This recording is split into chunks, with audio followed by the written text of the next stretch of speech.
Good morning. It's Tuesday, November the 23rd, the year 2004. It's Joe Murray interviewing Isadore Hoffman. We're at the JCC. This was the only place that was mutually convenient in place and time, as Izzy is off to Florida in a couple of days, and this was the only time that was available. So we'll start right off. Izzy, who are the Hoffmans? Well, my parents came from the old country, and they came from the Ukraine, and I never had any other family other than my parents in this country. I never knew anybody from my parents' or side, whatever. They came to Canada 80 years ago, and they came to Montreal. I was born in Montreal, and I had a brother who's 83 now, will be 83 in March, and I have a brother and sister who are twins, and they were born in Montreal as well. Okay, I have to interject. Why did they come to Canada? Well, Any special reason? Yes, they ran away from the Tsar at that time, and they were hard on Jews, and they got away and came to Canada. Why not the States? I have no idea. Oh, no, you didn't have relatives here. No. No. They had what they call luntsmen, so they had a lot of friends there, and that's how they came to Canada. As a matter of fact, my father-in-law, may he rest in peace, came from the same Dorf as my parents. Huh. And they knew each other because they went to Montreal as well. Yes, yeah. My father was a peddler, became a milkman, delivered milk, and then became a wholesale dry goods merchant. That was his livelihood. And they lived where? They lived in Montreal, and we lived in, I was born at the Courts. The Courts is the corner of Mount Royal and Esplanade, and it was a beautiful time in them days. And I went to school at Fairmount Elementary School.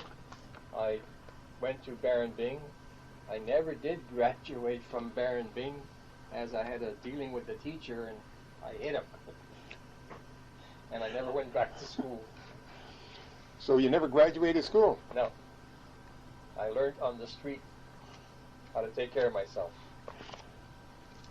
As you will see now, I've been in this part of the country, Ottawa, since 1958, January 5th. And that's when I got married to my wife, Evelyn, and I've been here ever since. Yes, but in Montreal, what did you do? In Montreal? Oh boy, I worked in a restaurant. I worked in Steinberg's. I worked in Handy Andy. You name it, I did it. But when I came to Ottawa, I was transferred to Handy Andy, but they don't exist anymore. And I had a friend who was in the insurance business who told me to go work for London Life. So I said, I don't want to go sell a piece of paper. And he said, tell me something. How much do you earn a week as a manager in the store? I says, oh, about $125. This was 1961. And in them days, $100 was a lot of money. And he says, well, if you come to work for London Life, they'll guarantee you $100 a week for 17 weeks. Does that give you enough time to look for another job?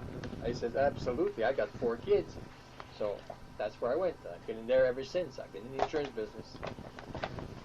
And when you came to Ottawa, where did you live? Well, when I came to Ottawa, my father-in-law put a down payment on the house on Kirkwood Avenue, 904 Kirkwood.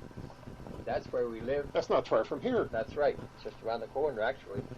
And then I sold that place, and we moved to Cavan and Chatelaine. It was a 3-bedroom bungalow. And from there, we went to the Pean. And I've been living there ever since, until last year when I sold the house and we moved to the conservatory apartment building. And we we've been there ever since and love it. And now when you go away on a vacation, you lock the door and say goodbye and enjoy yourself. You don't have to worry about the place because the superintendent's there, everybody's there, they know how to reach you, they know how to take care of the place. Now, when you came here, you became associated with Jewish groups? Absolutely. I joined the B'nai B'rith out of a lodge. I was there for many years. As far as I joined the Riverview Golf Club, I've been there ever since. I mean, I've changed a couple of times to here, another club back, but I was always a debenture holder, so I always was able to come back to the Riverview. As far as community work, I did a lot of golf tournaments, raising money for ileitis and colitis, Crohn's disease. I raised money for the Heart Fund. I raised money for the Children's Hospital. I've done many tournaments. I've done tournaments on cancer. And being the reason that I started working on these things, because different things happened in my family that made me run to do these things, such as my late daughter who died of cancer. I ran a tournament for cancer. My daughter has Crohn's disease, so I started, for 3 years I did ileitis and colitis golf tournaments there. I've raised I would say roughly in the 8-9 years that I've done that, had to be close to between $350,000 to $400,000 in that time. Very good. I don't know why I'm telling you this, because I've never told this to anybody. It's not a, I don't try to make myself feel that I've done something for somebody. I don't like to show off, and it's just not my way. I must say one thing, that I thank the good Lord that I was able to do these things, and now I can see it in my own kids doing these things. My son David, who does a lot of work raising blood for the blood clinic, and my other son, who's a member of the community, who does the United Jewish Appeal. He does the bonds, and they're all hooked up into the Jewish community. So I'm very proud of that situation. Now, I'd like to go back a little bit to Montreal, because there were some darn good times in Montreal many, many years ago. When I was a kid, there was a place called Levitt's Restaurant. Today you know it as Levitt's Meat. It wasn't like that at those days. It was a restaurant, and they were serving sandwiches, and the place, the joint was jumping all the time. And then they finally got into the wholesale part of it, and they closed the store, is what they did. A lot of people were unhappy, but they made a damn good living. Today it also doesn't exist, but that's the way things go. Everything comes around, everything that comes around goes around. And the bagel factory in Montreal, you had to stand in line to go get bagel. It was a little dive. And I'll tell you, nightclubs as well. I used to live there. In them days, there was no such thing as booze drinking. It was always Coke and hot dogs and all kinds of stuff like that. But there was no booze. And the bands were there, were the name bands: Stan Kenton, Tony Pastor, Kay Kaiser, the brothers that were on TV, Tommy Dorsey and Jimmy Dorsey. Okay, it's the Gaiety. Oi, hey, the Gaiety. Let me tell you about the Gaiety. Strip joint. There's one thing I'd like to tell you about the Gaiety. Many years ago, I used to drive a taxi in Montreal, and I picked up Lily St. Cyr at the Windsor station, and she was late for her show, and she was getting changed in the back of the car, And I was looking in the mirror, and she said, "Haven't you seen this before?" I said, "Not like that." Also, back in Montreal, they called it the Sunset Strip. There was Ruby Foos. There was Frank the Rice. Well, that's a story I'd like to tell you about Frank the Rice. When I was a young lad, about 18, I took out a girl for a date, and before I went, my dad lent me his car, and I put some gas in it. And we went to a show, and we came out of the show. I went to Frank the Rice to have something to eat, and when the guy was coming after feeding us, I realized I didn't have enough money to pay for it. So I told the girl in the car, "I'll be right back." And I saw Frank the Rice himself at the door standing there, and I went to see him. And I told him what my situation was, and he gave me $10. He says, "Give her a good tip," and he says, "You'll pay me when you have some money." And I went back the next day and paid the man. And I never appreciated an individual more than that man saved my life, my embarrassment, to be exact. There was one thing about Montreal. It was called the Paris of North America, and it was a beautiful city. No matter what you wanted, you could have had. There was all kinds of dives with gambling, and the cops were coming and picking you up. Mind you, thank God I was never into that situation, but the papers told you everything that went on every night. There was a place called the Palais d'Or, which was a dance hall, and the young boys used to hang around there all the time dancing. It was beautiful. But you don't see that in these days because people are more worried about their rights than their responsibilities, is what's happening in this world today. Now, you were in Montreal during the war years. That's correct. Can you remember some of the things that went on? Because I hear in Ottawa there were a lot of parades, there was a lot of hoopla and so on. There's one thing that during the war years, all you heard was wives screaming that their sons or their daughter or their husband or whatever, their spouse, was killed, and it was just awful. And that's one thing I'd rather not remember, but that's life. You have to go on with it. I came here to Ottawa when I got married, and the first 2 years I was getting a divorce. I couldn't stand this place. That's how cold it was with the people here. The trouble was here was they were cliques, and it was hard to get to know them. And if it wasn't for my wife's relatives that lived here, it would have been tough, and I would have been gone a long time ago. But then the kids were born here. All the kids were born here, and so far I have no regrets of being in Ottawa. It's a pleasant thing to have, is your life where your family is and enjoyable. There's one thing that brings back a story when I was in the insurance business working for London Life. I won't mention his name, but he's a Jewish boy, and he came in late to work one day, and this Gentile in our group said, "What does the rabbi do when he cuts your tip?" And without thinking, without anything, he just popped up. He says, "Well, I'll tell you," he says.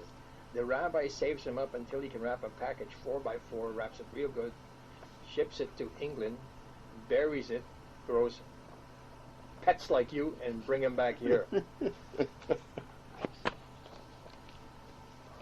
As far as my family is concerned, my children all went to Hillel Academy. They had a Jewish education there, and from there they all went their different ways. And now we have 9 grandchildren, and as a matter of fact, 1 month ago today, yesterday I should say, which is the 22nd of November, we had a great-granddaughter. Weighed 8 pounds 7 ounces. Mazel tov. So now this goes on the record. Mazel tov, is it? She's gorgeous. Yeah. Absolutely gorgeous. You're talking like a Zeta. Okay. What else can I talk like? It's absolutely true. Born to who?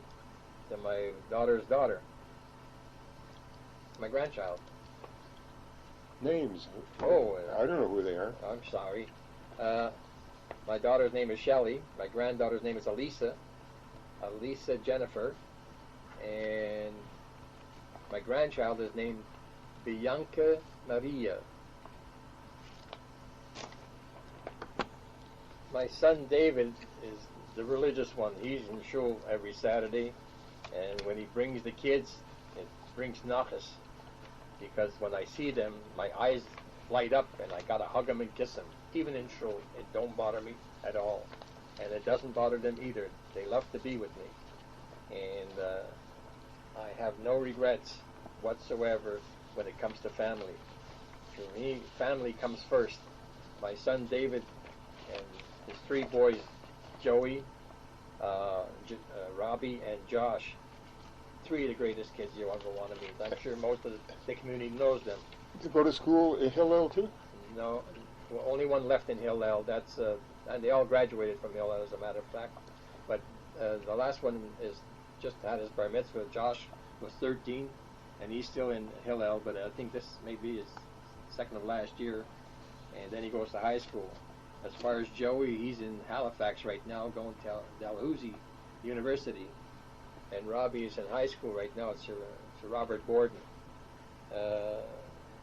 My granddaughter Lisa went to Sir Robert Borden, and my her brother Jordy, he's in high school as well.